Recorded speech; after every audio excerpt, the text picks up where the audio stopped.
This game illustrates some of black's tactical possibilities after taking twice on d4 and playing with a d6 pawn against the e4 pawn.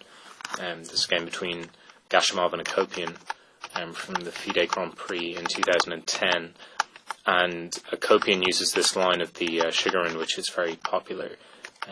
Queen c7, knight d2, and now take cd4, cd4, knight c6. So this is a very major line with a lot of theory after knight b3, a5, bishop e3, a4, knight d2, and so on. Perhaps to avoid that, Gashimov chose this move a3, preventing knight b4 for the moment, but now white needs to spend some time getting this pawn back on d4. And okay, the play is pretty logical. Both players just bringing their pieces to good squares. The bishop dropping back to f8 in order after g6 to fianchetto on g7. And white plays f3 in order to protect this pawn on e4 and bring this bishop to its best square on b3. Knight h5, bishop h2, g6, bishop b3, bishop g7. So all extremely logical so far. King h1 is certainly to be recommended. You don't want to fall into something like this, and I don't think someone of Gashimov's caliber is likely to fall into something like that. So king h1 is more sensible. And now bishop e5, so black prepares to trade this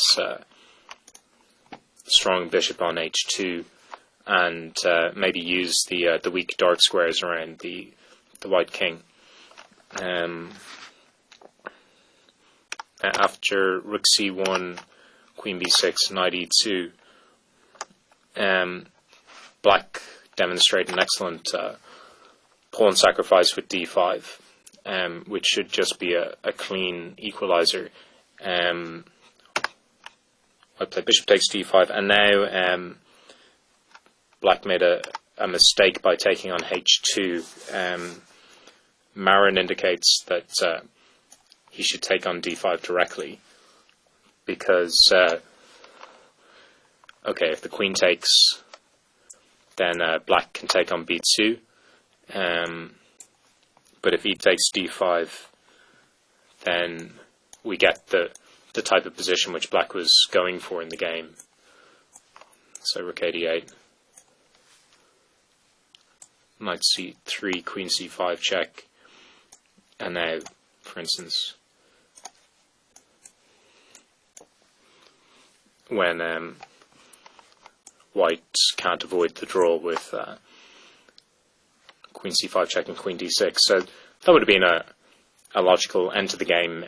Bishop takes h2 is based on similar themes, but is slightly inaccurate, because after king takes, now there's no threat to the b2 pawn anymore, so bishop takes d5 runs into queen takes d5.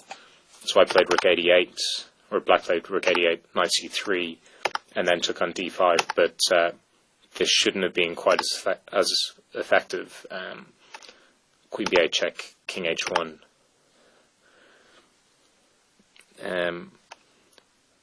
Knight g3 check, king g1. And in this position, white agreed to the repetition of moves with king g1, queen a7, king h2. Marin indicates that actually knight f6 check would have been very strong in view of this knight coming to d7. And okay, if black tries to keep his queen on this diagonal, he runs into major problems after queen d4 check. So ultimately a kind of slight tactical blip on the game. But if Black had gotten his move order correct at move 25, it would have been a very clean draw, and also a very good illustration, I think, of some of Black's tactical possibilities in admittedly quite a favourable version of the position with the pawn on d6 against the pawn on e4.